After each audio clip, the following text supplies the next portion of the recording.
Chers amis, bonjour. Nous sommes le vendredi 29 décembre 2023. Il est 9h30. Quelques news de l'Arménie, de l'Artsakh et de la diaspora arménienne. Le patriarcat arménien de Jérusalem, donc Jérusalem, le quartier arménien, attaqué par une trentaine de nervis, de personnes cagoulées, masquées, avec des gaz lacrymogènes, des bâtons et des armes en fait, tout simplement, des grenades lacrymogènes comme j'ai dit, et d'autres moyens pour attaquer donc justement ce pré des vaches en fait, pour le jardin des vaches. C'est un territoire, un terrain arménien appartenant au patriarcat arménien de Jérusalem, revendiqué par un promoteur immobilier israélien, un homme influent qui mène des troupes, en fait, tout simplement des attaques contre la population arménienne, contre le patriarcat arménien et contre les Arméniens de Jérusalem. Voilà, donc devant le nez et la barbe de la police israélienne, qui a priori était relativement passive hier quand ces nervis, la trentaine donc de ce groupe payé par le promoteur immobilier pour attaquer les Arméniens, lançait des pierres, de divers éléments. La police regardait et n'est intervenue que tardivement, voilà, pour arrêter quelques personnes. 8 personnes ont été arrêtées et 2 Arméniens également. Donc 8 parmi les attaquants et 2 Arméniens qui défendaient le quartier arménien de Jérusalem dans ce jardin des vaches. Voilà.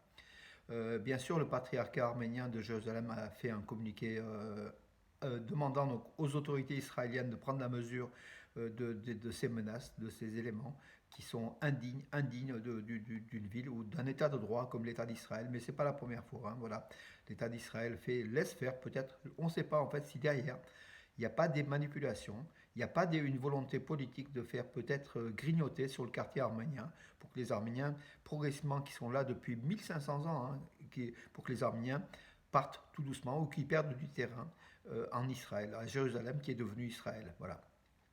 Peut-être derrière, même une manipulation turco-azérie, rien n'est impossible. Voilà, donc, en tout cas, cet homme d'affaires, donc Danny Rothman, Rubenstein, donc le patriarcat arménien de Jérusalem, a demandé que la police israélienne enquête sur ses agissements avec George Haddad, Warwar, pour avoir donc orchestré leurs attaques criminelles en cours contre le patriarcat de la communauté arménienne attaquée, qui ne semblait pas avoir de fin de vue. Voilà, donc Israël est un état de droit, c'est ce que dit le communiqué du patriarcat arménien de Jérusalem, et de tels comportements criminels ne peuvent être tolérés et rester impunis. Voilà, donc une nouvelle fois, Israël qui a parlé du génocide des Kurdes par Erdogan, puisqu'en fait aujourd'hui entre Erdogan et Netanyahou, comment dire, c'est la guerre. Bien sûr, Netanyahou s'est abstenu d'évoquer le génocide des Arméniens réalisé par la Turquie. Ça, c'est un argument qui ne peut pas balancer à Erdogan, parce que tout simplement, Israël n'a pas reconnu le génocide des Arméniens une nouvelle fois. Donc, ils sont fait avoir, en fait. Là, ils parlent de massacre des Kurdes, mais ils ne parlent pas du génocide des Arméniens. Netanyahou à court d'arguments. Voilà. Israël aurait reconnu le génocide des Arméniens, ça aurait été une arme pour Israël contre la Turquie qui effectivement supporte le Hamas, les terroristes du Hamas, au détriment des Israéliens, tout simplement. Voilà, donc Israël apprend ce que sont les Turcs, ce qu'est la politique de la Turquie depuis le génocide, depuis 100 et quelques années, 110 ans, 109 ans. Et Israël n'a pas d'argument. Voilà. Donc, avec une reconnaissance du génocide des Arméniens par Israël, ça aurait été une affaire plus simple d'avoir un argument. Mais bon, peut-être que les Israéliens, l'État d'Israël, quelque part, comment dirais-je, ne désire pas reconnaître le génocide arménien pour la Shoah, pour d'autres éléments, parce que l'unicité, peut-être la Shoah, on ne sait pas. En tout cas, c'est très mauvais et on ne peut pas remercier l'État d'Israël, mes amis. L'État d'Israël n'est pas l'ami des Arméniens, n'est pas l'ami de l'Arménie, et plutôt l'ami des Turco-Azéris qui se sont fait avoir pour une fois. Le Turc qui change à chaque fois donc de partenaire. Voilà, mes amis. Alors que les Arméniens auraient été donc des amis fidèles si Israël reconnaissait le génocide et entretenait des liens réguliers et forts avec l'Arménie. Voilà, Sergei Lavrov, donc le chef de la diplomatie russe, a affirmé que les discussions sur un éventuel départ de la base russe, la base 102 russe en Arménie, stationnée à Gumli, les discussions seraient néfastes pour l'amitié entre la Russie et l'Arménie. La Russie tient à rester en Arménie, le bec et ongle se bat pour récupérer l'Arménie, à l'Arménie qu'elle a fait perdre donc d'ailleurs l'Artsakh, et voilà donc et les troupes russes en Artsakh, c'est le ministre des Affaires étrangères d'Azerbaïdjan, Ceyhun Bayramov, a affirmé qu'ils resteront jusqu'en novembre 2025 au terme du mandat qui avait été conclu en 2020. Voilà. Par le respect, donc en fait, ce qui est étonnant, c'est que la diplomatie, Bakou affirme le respect des engagements de la signature du 9 novembre 2020 entre l'Arménie, la Russie et l'Azerbaïdjan. Or, ces engagements n'ont pas été respectés ni par l'Azerbaïdjan ni par la Russie, et avec la conséquence désastreuse d'avoir vidé l'Artsakh de ses habitants arméniens originaires de leur terre depuis des millénaires. Voilà. L'Arménie, oui, l'Arménienne Jessie, un mannequin qui représentait l'Arménie, a vaincu le cancer, a remporté le concours de beauté organisé en Chine, en fait. Hein, voilà. Un concours de beauté remporté par une Arménienne derrière le drapeau de l'Arménie. Hein. C'était la World Madame Competition 2023 qui s'est organisée dans la ville de Shenzhen, en Chine. Voilà. La mannequin arménien, l'Arménienne Hasmik Sanamian, surnommée Jessie, a remporté le prix. Donc, elle souffrait de maladie. Elle a eu, comment dirais-je, je crois que c'est le vitiligo. Voilà, elle a affirmé que ni le cancer ni le vitiligo n'ont ni aucun autre malheur ne devrait dénaturer la vraie beauté d'une femme.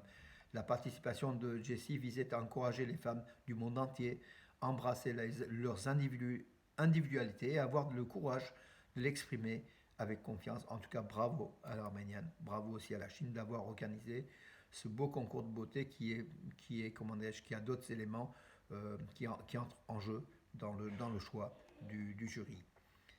Voilà, la mission de l'Union européenne en Arménie continue de faire ses observations. Hein. Donc la patrouille a été dans le village Trachik, face au Nakhichevan, hein, près d'Areni. C'est un village qui est reculé, qui est à la frontière. Voilà. Et d'où le film, en fait, le film de Serge Avikian avec Patrick Chéreau. Alors, oui, Serge, avec Patrick Chéreau, pardon, Patrick Chenet et Arsine Rangian a été celui qu'on attendait, c'est le film. Hein. Il a été tourné en 2016 dans ce village de Khachik. C'est un film français. Voilà. Les observateurs de l'Union européenne sont toujours là.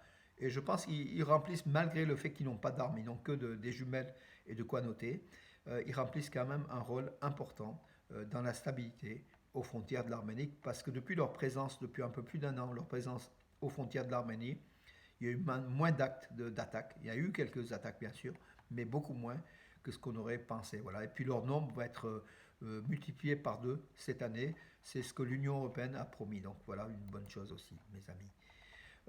Voilà, donc l'information circulait. Donc l'information a été surtout réalisée autour de cette attaque du patriarcat des terrains du quartier arménien de Jérusalem par des Israéliens payés par un homme d'affaires, un promoteur immobilier. Donc on doit être solidaire, c'est ce que demande le patriarcat arménien de Jérusalem. Alors ce qui est étonnant, c'est que du côté de l'Arménie, bon, il y a eu quelques communiqués, mais il n'y a pas comment dirais-je, l'Arménie protège aussi sa diplomatie avec Israël et n'a pas comment dirais-je, de communiqué véhément, de communiqué fort contre Israël. Voilà, donc aussi on est aussi dans un jeu d'équilibre. Voilà, et l'Arménie joue cet équilibre. Voilà mes amis, tous solidaires derrière le patriarcat arménien de Jérusalem, tous solidaires derrière l'Arménie, l'Artsakh qui se bat pour sa survie et qui a besoin de nous tous, mes amis, nous tous. Donc la diaspora, bien sûr, qui est forte, de 8 à 9 millions de personnes et les 3 millions d'Arméniens d'Arménie, nous sommes tous solidaires de la liberté de cette nation arménienne qui est là depuis entre 8000 et 12 000 ans, qui vit sur cette terre d'origine depuis la nuit des temps et qui demande qu'une chose, la paix et de vivre sur son territoire. Et là, quand je dis son territoire, c'est pas que les 30 000 km, les 29 800 km² de la République d'Arménie, c'est la totalité de l'Arménie occidentale qui va de la Méditerranée jusqu'à la Caspienne, à la mer Noire, un territoire de plusieurs millions de kilomètres carrés, mes amis, c'est ce qu'on ambitionne, mais effectivement, il faut du nombre. On n'est que 3 millions en Arménie, donc 9 millions de diaspora, et sans doute beaucoup plus si on intègre à peu près les 15 millions d'Arméniens en Turquie qui sont islamisés, qui sont turquisés, qui ont changé d'identité pour fuir les crimes, les massacres réguliers, et pas que le génocide, bien avant le génocide, comme les Arméniens du Hamchen au bord de la mer Noire ont été islamisés pour fuir aussi donc les massacres, tout simplement. on serait au nombre au total d'une trentaine de millions donc, dans le monde. Et effectivement, on aspire à vivre sur nos territoires historiques, dans des territoires qui sont beaucoup plus importants que l'actuelle République d'Arménie. Mais pour cela, il faut se multiplier, il faut avoir la paix pour se multiplier, se développer, pour un jour espérer donc reconquérir ces territoires qui nous appartiennent. Voilà mes amis. Bonne journée et à demain.